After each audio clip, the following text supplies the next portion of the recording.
I'm Helen, therapist, author, and your host of the I Don't Think We Talk Enough About podcast, where every week I'm joined by wonderful guests who bring their warmth, wisdom, and wealth of experience to talk about the things I just don't feel we talk enough about. And today I'm joined by h.e.l.e.n.m.a.r.i.e, a stress management consultant, to talk about, you've guessed it, stress. Alice, welcome. Oh, thank you so much for having me. I feel calm already because your voice is so soothing. Thank you. That's so kind of you to say. Thank you. Thank you. So lovely to have you here. And obviously we're talking about stress today. Your fantastic book you wrote with Mo, it took you a couple of years to write, didn't it? I remember Mo saying. The irony was it took us a short time to write, but a couple of years to get it out. And it's called Unstressable. I'm going to hold it up for the camera for those people who do watch. Unstressable. A practical guide to stress-free living. That's a promise. Do you want to share a little bit about this? There's a big thing underneath it, isn't there? A theme about #1 million unstressable. Wow, tell me. Yeah, so it's mine and Mo's mission to help take 1 million people a year out of stress. And so that for us is in different avenues, whether it's like coming on podcasts with wonderful people like you and writing the book and doing talks, and then also our Unstressable membership and having a community. But for us, it was something that we both felt really passionate about because of our own personal experiences, and we really realised how much of an issue stress is today and how many people are really suffering alone with it, or just not really understanding how we work in this modern world or how our system works or how any of it works. So we wanted to try and bring everything we'd both learnt in like 10 different years of doing different things and experiences to put it into one place for people. There's a real sadness to that loneliness with stress, isn't it? As if we can't actually admit that we're stressed, as if that's a failing or a weakness. But actually, there's a pandemic of stress hitting. And actually, do you mind if I just read some of your stats? Of You can read them if you want to, but I've got No, them here. please. Are you sure? But I think this just puts it into perspective when you bring in the research. It's not just you and me sat there saying, yes, we see lots of stressed people. There's lots of research going on around it. And here, you've written in your book, in the UK, studies showed that 74% of Brits are so stressed that they feel unable to cope with their life. 51% of those reported feeling depressed, and 61% reported feeling anxious. Stress has overtaken musculoskeletal problems, so we're looking at back pain here as well, from sitting at our desks too long. That's the other thing, isn't it? We're inside sitting at our desks too long and not outside where we should be more. Totally. It's one of the top reasons for work-related absence. This figure, with 17.9 million working days lost in the UK alone to stress every year. And then, even more concerning, is that more than 120,000 people in the US die every year due to work-related stress. And that's despite spending more than 190 billion treating illnesses associated with stress. Yeah. And I want to keep reading, but I'll end up just reading your entire book out on the podcast. But then you talk about the gone are the days with the carefree youth. The younger you are, the more stressed you are likely to be. 61% of Gen Z adults aged 18 to 23 report they felt stressed during the immediate prior month. This is significantly higher than all other generations. Let's define stress. Yeah. Let's slow it down, Helen. Let's define I would stress. also just add, Helen, because interestingly, we have a stress quiz on Stressable, and we've realised literally 2 days ago that over 15,000 people have taken that quiz now, to show them what percentage of stress they have and where, mentally, emotionally, physically, spiritually, they're the most stressed. And the highest was mental stress. Second highest was emotional stress. And very close behind was physical, and very close behind that was spiritual. But there was I think it was over 70% of all people were in the very high sort of amber to red range on the stress radar of green, amber and red. And I was like, that's over 15,000 people have taken this. And that's our own research we're sort of collating at the moment. And it's just staggering. And it adds only to the, you research these things for a book and you get those stats. And then when you actually have it coming into your, sort of basket essentially with data you're creating yourself. You're a stress management coach. How are you working with that with people? Yeah, I mean, so for me, I used to do a lot of one-to-one with stuff with people, which I love, but now I'm enjoying doing one-to-many because of this reason, because there's just so many people in need, and a lot of people who also can't get that one-to-one help for various reasons, whether it's financial, whether it's time, whatever it is. And so, yeah, I've been really looking at kind of creating workshops for people around this theme, but also the community piece of actually having a space online for people to not feel isolated. So it's like sharing webinars, sharing meditation, sharing tools in a more tangible way, and having a community of like-minded people who are going through similar things. And so then they actually share with each other in the community space, and it becomes its own, narrative and nice space for people to feel, oh, okay, I'm not the only person who's having a problem with my anxiety this week, or I'm not the only person who has felt so overwhelmed that they couldn't, get out of bed this morning. It's just nice to have that space to either encourage one another to keep going when they feel good, or to just be like, hands up, I'm actually not doing very well with this week, and know that they're not the only one in the world that's feeling that way. And we talk a lot about it in the therapeutic space, about we heal in community, and we're losing community, aren't we? And as I was reading your book, I was jotting down lots of notes. And the one thing that I felt was so important, and I seem to say it a lot in a lot of my podcasts, we're missing so often the key ingredient of healing. Most things around mental health and mental wellness, which is support. Yeah. And that's desperately sad. Because with the right support, the right connections, people are less likely to struggle with stress. I think as well, when we know with stress that we can also isolate ourselves when we're emotionally stressed, for example, and withdraw from loved ones, even if you have them around. Or people can just feel more lonely as a result of stress, like you say. And I think having that space, whether it's a friend, whether it's a community, whether it's a therapist, to actually that be the point that you go into, because you're brave enough to actually go into your feelings with someone and just share, rather than the opposite of suppression and, going out as much as possible, working, distracting, drinking alcohol to numb yourself, all the different things we love to do just to not feel. I know.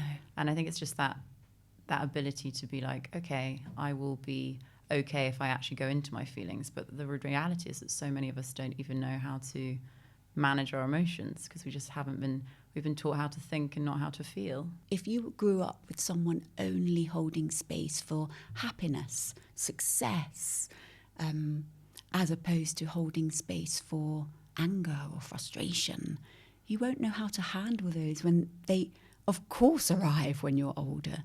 So you devised I've called it a simple model, because I think you define it as a simple model around the 3 L's. Yeah. Do you want to talk about that a bit? So the 3 L's are limit, learn, and listen. So for us, we wanted to look at, it's looking at where your stress is coming from, which is another model we have that I can go through. Okay. Once you find out where your stress is coming from, then you can limit the needless stress in your life. So those micro stresses that we're talking about, things that we really do just let in without sort of realizing how much one does nothing, but 70 that day actually gets your system into a certain state. So, like thinking like your aggressive factory morning alarm jolting you out of bed.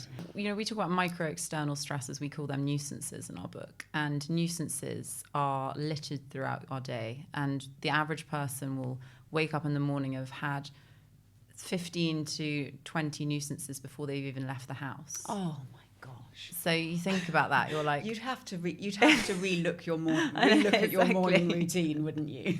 You would, but that's that a lot of people just are sort of subconsciously sort of gliding through without realizing these are happening in their system. So it's the morning alarm, and then you go straight to your phone to check your phone whilst you're still in bed, and you get flooded with notifications from WhatsApp, people asking you things you haven't yet replied to, an upsetting email that you think that's either upset me or no, I haven't done that.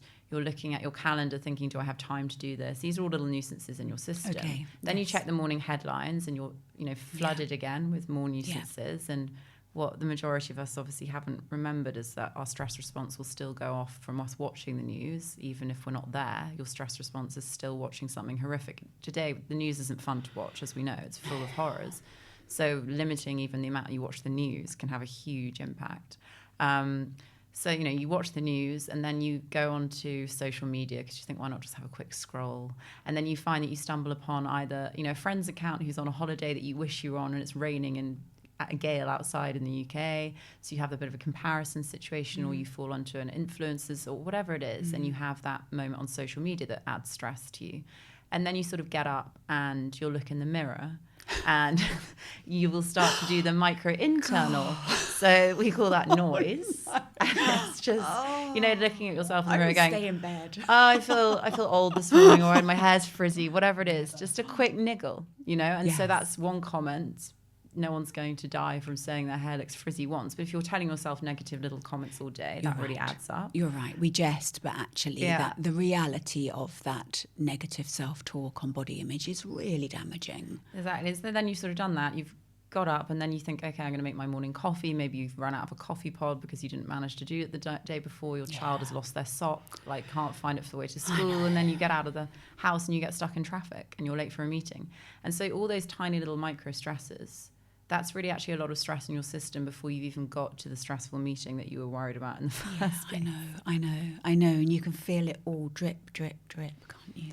Yeah, and the phones are a huge part in that, though. If you actually look at what you said there, a lot of it was modern living. Totally.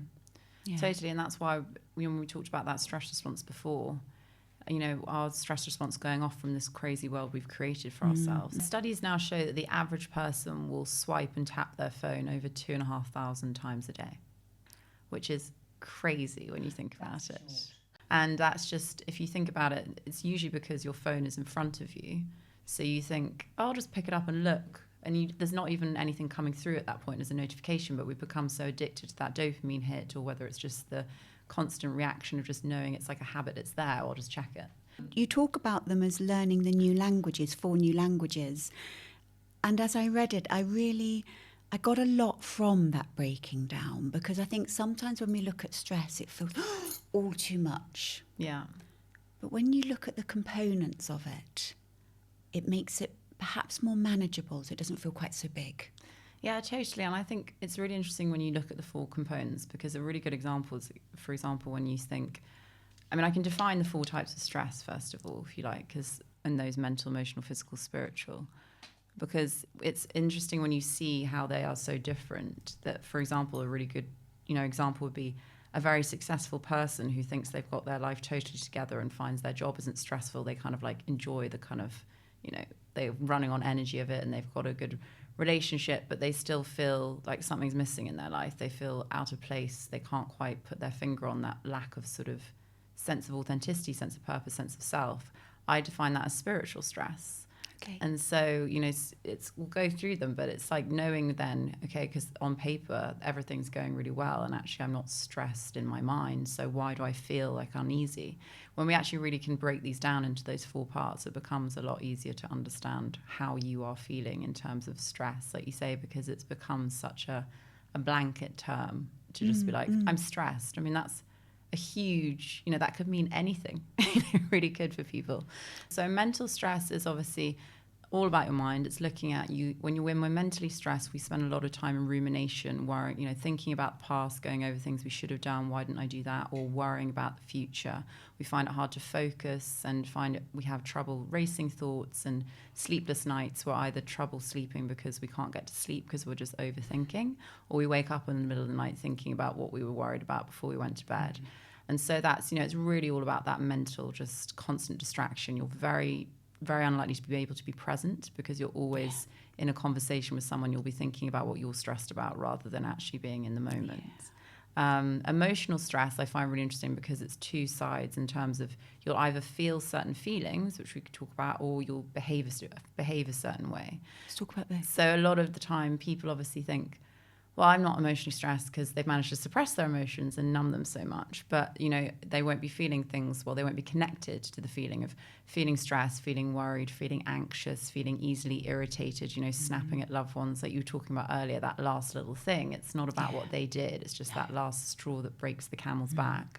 A lot of the people recognize behavioral changes from emotional stress. So you look at things like, okay, are you constantly numbing yourself by overworking, going out a lot, overeating to comfort eat to numb your emotions, or forgetting to eat and losing your appetite, having trouble sleeping, really having your memory really dwindling and can't remember like why you were doing certain thing, or walking into a room, short-term memory that is, because as we know with stress, with cortisol, it actually can shrink a part of the brain called the hippocampus, which is all about that short-term memory. And so, then the physical stress is, well, we'd think it was obvious because you think physical is the most sort of tangible thing, but we tell ourselves, no, that headache I've had for 6 months, that's nothing to do with stress, it's all these different things. So physical stress turns up as, and I always say, like, your body is far wiser than your mind when it is actually speaking. In terms of stress particularly, it's really time to pay attention because our body's very resilient. You're not going to get an achy neck or a headache from one day of stress. That's a build-up in time over your system over quite a long period. So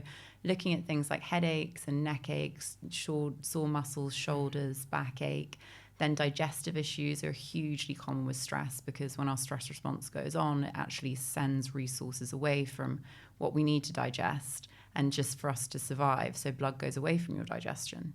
We've mislabeled mental health, haven't we? Because it's not just the mind. The body, 80% of the flow of information is from the body up to the mind. The body is so involved in mental health. Totally. And I love that you say that because I actually hate the term mental health. It really drives me mad because of the reasons like we talk about in the book. It's like we're such a holistic being. We've made up these 4 parts of ourselves. And so to just put something down to like physical health or just put something down to mental health, I don't feel there's a benefit to that in terms of rather than looking, like you say, how it's so interconnected in so many ways. And I'll add as well the spiritual stress because it's one of my favorites because it's I define it with 2 points again, a bit like emotional. So we become spiritually stressed when we're totally out of alignment with our true authentic self, our soul self. So when we're going around life sort of doing what people would have us do, so society, family, and we can't even answer that question of sort of who am I without saying a label, like I'm a mother, I'm a doctor, when that's not who we are, it's what we are. And so it's really getting down to that authentic self and knowing it. So we become spiritually stressed when we don't, because we start to do things that are against who we really are and who we're meant to be.